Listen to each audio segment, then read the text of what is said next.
Hello students, hope all you are fine. So now we will discuss exercise 5.2. 5.2 में दो question है, दोनों based है यूक्लिड फिफ्थ पोस्टुलेट पे. तो first of all I want to tell you fifth postulate. Fifth postulate हमने क्या पढ़ा था, देखो बिल्कुल सेम है. If a straight line falling on the two straight lines, ये दो लाइंस हैं स्ट्रेट, और यहाँ इसके ऊपर एक ये स्ट्रेट लाइन है एन, और इसको हम क्या बोलते हैं, ट्रांसवर्सल लाइन. ये एन एक क्या है, ट्रांसवर्सल लाइन. ट्रांसवर्सल लाइन किसको बोलते हैं, जब एक लाइन दो या दो से ज्यादा लाइनों को कट करती है तो हम जो लाइन कट कर रही है उस लाइन को क्या बोलते हैं, ट्रांसवर्सल. अब यहाँ पे क्या है, एन ट्रांसवर्सल है किसकी, एल और एम की. अगर दो लाइन इंटरसेक्ट, दो लाइन कट कर रही है तो उसे हम बोलते हैं L and M are intersecting. ठीक है. तो अब ये क्या था, फिफ्थ पोस्टुलेट हमने क्या पढ़ा था, यूक्लिड्स फिफ्थ पोस्टुलेट. 5 पोस्टुलेट थे, फिफ्थ पोस्टुलेट क्या पढ़ा था, if a straight line falling on the two straight lines and if the sum of the interior angles, if the sum क्या, if the sum of the interior angles on the same side of the transversal is less than 180 degree, then the two lines L and M will intersect on the same side of the transversal. ठीक है. तो अगर इन दोनों का सम 180 से less है तो ये जिस तरफ इसका सम 180 से लेस है उसी तरफ ये क्या करेंगी, इंटरसेक्ट करेंगी अगर हम इसको एक्सटेंड कर देंगे. ठीक है. और दूसरी साइड ये कभी भी इंटरसेक्ट नहीं करेंगी, नेवर दे विल इंटरसेक्ट. ये देखो ये ऐसे चलती रहेगी, ये यहाँ से, और ये यहाँ से ऐसे जाती रहेगी, ये इधर चली जाएगी दूर और ये इधर चली जाएगी. ठीक है. तो ये था फिफ्थ यूक्लिड फिफ्थ पोस्टुलेट. अब आपको फर्स्ट क्वेश्चन करना है. फर्स्ट क्वेश्चन में आपको सिर्फ थ्योरेटिकल क्वेश्चन है, आपको सिर्फ लिखना है ना. मैं अंडरस्टैंडिंग भी करवा रहा हूँ और साथ में लिख भी रहा हूँ. सॉरी लिखूंगा नहीं, लिखोगे आप, है ना. तो मैं बता रहा हूँ, देखो क्या है, फर्स्ट क्वेश्चन है क्या, उसने कहा how you can rewrite Euclid fifth postulate to easy understand, है ना, कि आपको इजीली अंडरस्टैंड हो जाए. तो आपने साथ साथ मैं बोलूंगा वैसे ही आपने लिखते रहना है, साथ में फिगर ड्रॉ कर देनी है. अब देखो फिर वही है बात, है ना. इफ अ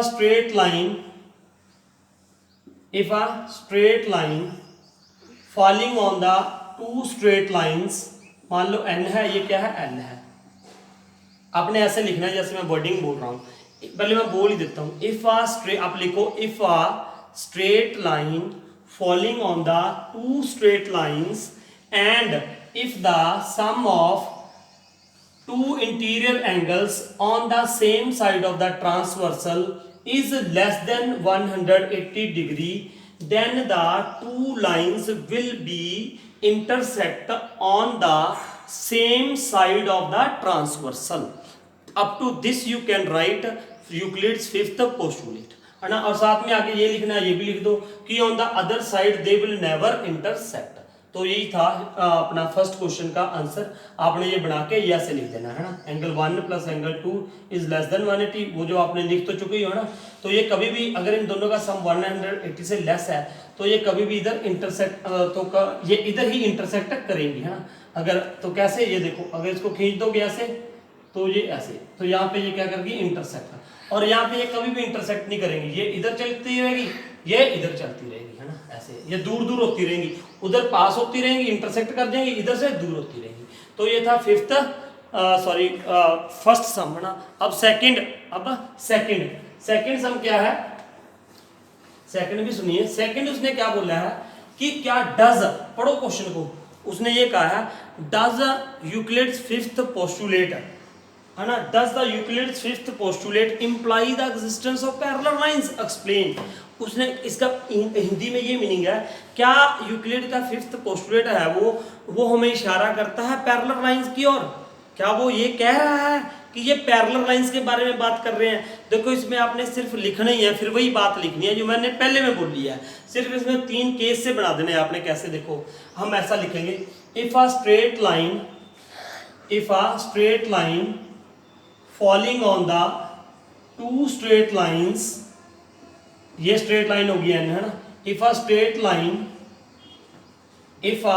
लाइन बिल्कुल वही पहले क्वेश्चन की तरह, if a straight line falling on the two straight lines, then if the sum of two interior angles on the same side of the transversal is if the sum of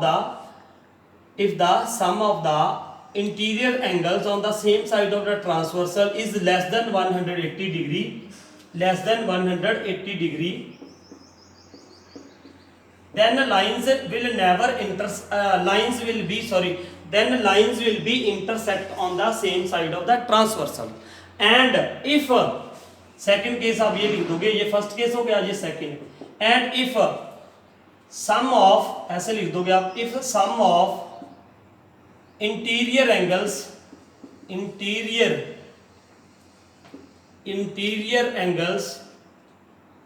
on the same side of transversal is 180 degree. अगर इन दोनों का sum angle 1 plus angle 2 is equal to क्या हो जाएगा 180 degree, then lines will be parallel. तो ये आप लिख दोगे, इसमें ना एंगल 1 प्लस 2 अगर 180 हो जाता है तो लाइंस पैरेलल होंगी, है ना. और अगर तीसरा केस ये लिख दो, if the angle 1 plus angle 2 is greater than 180 degree, then lines will never intersect in this on that side. ठीक है, अब ये तो आपने लिखना था, ये लिख दिया आपने ना. इसकी एक्सप्लेनेशन एक बार और मैं अच्छे से बता रहा हूँ आपको इसी सेकंड क्वेश्चन की. आप अपनी लैंग्वेज में जैसे मर्जी लिख सकते हो, मीनिंग ये निकलना चाहिए. मैं ये दोबारा बता रहा हूँ, देखो मीनिंग मैं इसका दोबारा से एक्सप्लेन कर रहा हूँ. मीनिंग ये निकलना चाहिए क्या, सेकंड क्वेश्चन जो है कि आप ये लिख दोगे यार, सिंपल सी बात है. If a straight line falling on the two straight lines and if the sum of the interior angles on the same side of the transversal is less than 180 degree, then lines will be intersect on the same side of the transversal. मतलब अगर इन दोनों का sum less than 180 है तो ये इधर ही intersect कर जाएंगे कहीं पे. ठीक है, पहली बात. दूसरा case, if the sum of these two angles is equal to 180 degree, अगर इन दोनों का सम 180 डिग्री के इक्वल है तो then lines will be parallel. तो तब लाइंस क्या होंगी, पैरेलल होंगी. और तीसरा केस, अगर एंगल 1 प्लस एंगल 2 का ग्रेटर देन 180 डिग्री है इधर वाली साइड ही, तो then that side they will never intersect. तो वो कभी भी इंटरसेक्ट नहीं करेंगी. तो ये थे बेटा इसके अपना दो क्वेश्चंस एक्सरसाइज 5.2 के, है ना. दोनों का ऑलमोस्ट आंसर सेम है, दोनों में आपने ये बातें लिखनी है, दोनों का ऑलमोस्ट आंसर सेम है. थ्योरेटिकल था जो आप अपने आप लिख सकते हो. इससे पहले आपने 5.1 वीडियो देखी थी, उससे पहले मैंने पोस्टुलेट और उसकी इंट्रोडक्शन डाली थी. तो आपको समझ आया या नहीं आया, कुछ बच्चों ने बहुत बढ़िया बताया कमेंट करके कि उनको समझ आ रहा है सारा, है ना. तो अच्छा लगता है. तो ये भी आप कमेंट करके कमेंट बॉक्स में जाके बताना हमें कि आपको ये वीडियो कैसी लगी है ना. कैसे अगर भी आपको अगर फिर भी कहीं किसी में प्रॉब्लम है तो वो आप मेरे को लिख के भी बता सकते हो. I will explain that in the next video, ताकि आपको हर एक चीज़ क्लियर हो जाए. और बेटा जी 9th क्लास एक ऐसी क्लास है जिसमें ज्योमेट्री का बहुत बड़ा पोर्शन होता है ना.